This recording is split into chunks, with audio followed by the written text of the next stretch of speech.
Salut tout le monde, bienvenue sur la chaîne. Aujourd'hui, on plonge dans un sujet fascinant qui vient tout droit des enseignements bouddhistes. Imaginez un peu, votre vie entière, toutes vos décisions, vos joies, vos peines, tout ça pourrait être influencé par des illusions profondes que l'esprit crée sans même s'en rendre compte. Selon le bouddhisme, il y en a 5 principales, ces fameuses illusions qui façonnent absolument tout dans notre existence. On les appelle souvent les 5 poisons de l'esprit, parce qu'elles empoisonnent notre perception de la réalité et nous gardent piégés dans un cycle de souffrance. Mais attention, on va en parler de manière détendue, comme si on discutait autour d'un thé, pas comme une leçon barbante. D'abord, pourquoi ces illusions sont si importantes dans le bouddhisme? Eh bien, le bouddhisme enseigne que la vie telle qu'on l'aperçoit n'est pas la réalité ultime. C'est plutôt un voile, une maya comme on dit parfois, qui nous empêche de voir les choses telles qu'elles sont vraiment. Ces 5 illusions sont au cœur de ça. Elles déforment notre vision du monde, nous font réagir de façon automatique, et finalement, elles dictent comment on interagit avec tout ce qui nous entoure. En les comprenant, on commence à se libérer, à trouver une paix plus profonde. Allons-y, on va les explorer une par une, sans se presser. Commençons par la première illusion, l'ignorance. Dans le bouddhisme, l'ignorance, ou avidya en sanskrit, c'est pas juste ne pas savoir quelque chose, comme oublier une date d'histoire. Non, c'est une méconnaissance fondamentale de la nature de la réalité. Ça veut dire qu'on ignore que tout est interconnecté, impermanent et sans essence fixe. À cause de ça, l'esprit crée une barrière qui nous fait voir le monde comme séparé, comme si les choses existaient indépendamment les unes des autres. Cette illusion est la racine de toutes les autres, parce qu'elle nous pousse à chercher des certitudes là où il n'y en a pas.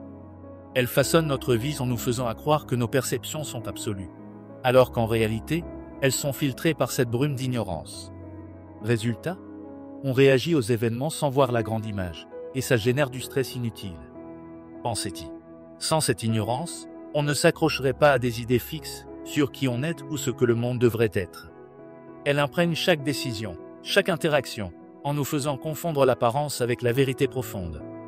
Les textes bouddhistes insistent sur le fait que l'ignorance n'est pas un manque de connaissances intellectuelles, mais une obscurité spirituelle qui voile l'interdépendance de tous les phénomènes. C'est comme un brouillard qui empêche de voir que chaque action, chaque pensée, influence l'ensemble. En la dissipant, via la pratique de la sagesse, on révèle une clarté qui transforme la façon dont on navigue dans l'existence quotidienne. Sans ça, on reste coincé dans des schémas répétitifs, où les mêmes erreurs reviennent parce qu'on ne questionne pas les bases de notre perception. Passons à la deuxième, l'attachement, ou le désir excessif. Appelé raga dans les textes anciens, cette illusion nous fait croire que le bonheur dépend de l'accumulation de choses, de relations ou d'expériences plaisantes. Le bouddhisme explique que l'attachement naît de l'idée que ces éléments extérieurs peuvent nous combler de façon permanente. Mais en vérité, tout est transitoire, et s'accrocher comme ça ne fait que créer de la dépendance. Ça façonne notre vie en nous poussant à poursuivre sans fin des objectifs matériels ou émotionnels, en pensant que c'est la clé de la satisfaction. Pourtant, cette poursuite constante renforce le cycle de la déception, parce que rien ne dure. L'enseignement bouddhiste ici, c'est de reconnaître cette illusion pour cultiver un détachement sain, qui permet de profiter sans posséder. Allons plus loin. L'attachement n'est pas seulement au plaisir évident, il s'étend à des concepts abstraits comme l'identité ou les opinions. Il nous lie à des formes temporaires, créant une peur sous-jacente de la perte qui dicte nos choix. Dans les sutras, on voit comment cette illusion amplifie la souffrance en transformant le plaisir passager en une nécessité absolue. Elle influence les relations humaines en les rendant possessives, les ambitions en les rendant obsessives, et même les routines quotidiennes en les chargeant d'attentes irréalistes. Le bouddhisme propose de l'observer avec mindfulness, pour voir comment elle surgit et s'évanouit, révélant que le vrai contentement vient de l'intérieur, pas de l'extérieur. Sans cette reconnaissance, on passe la vie à chasser des mirages, épuisant l'énergie qui pourrait être dirigée vers une liberté authentique. La troisième illusion, c'est l'aversion, ou la colère.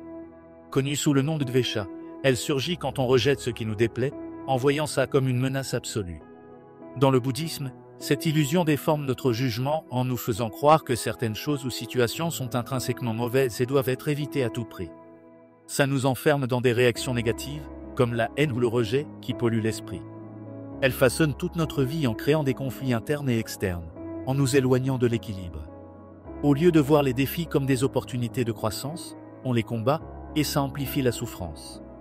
Le bouddhisme invite à observer cette aversion sans s'y identifier, pour transformer cette énergie en compréhension. Creusons un peu. L'aversion n'est pas limitée à la colère explosive.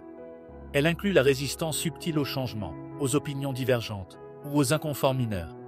Elle naît de l'ignorance et renforce l'attachement en créant un dualisme rigide entre bon et mauvais.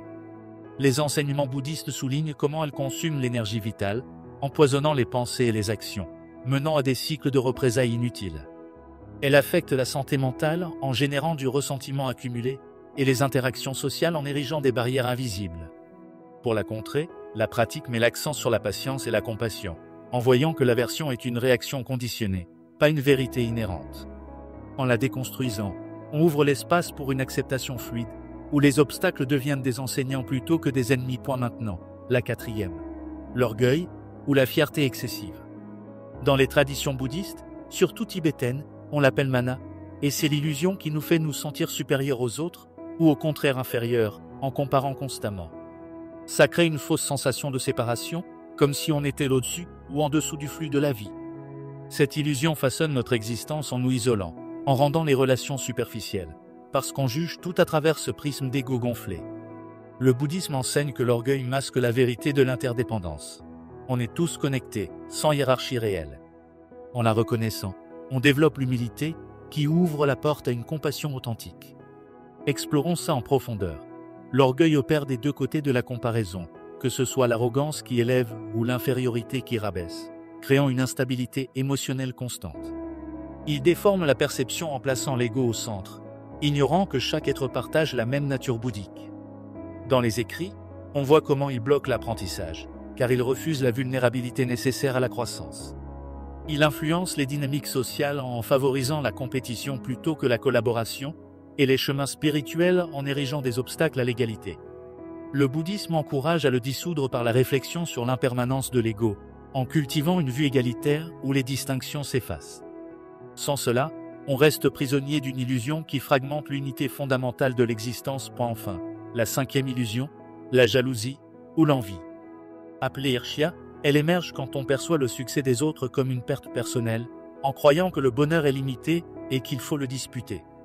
Dans le bouddhisme, cette illusion empoisonne l'esprit en générant de l'amertume et en nous détournant de notre propre chemin. Elle façonne notre vie en nous maintenant dans un état de comparaison constante, où on ne voit pas nos propres forces. Au lieu de célébrer la diversité, on rivalise, et ça bloque toute croissance spirituelle.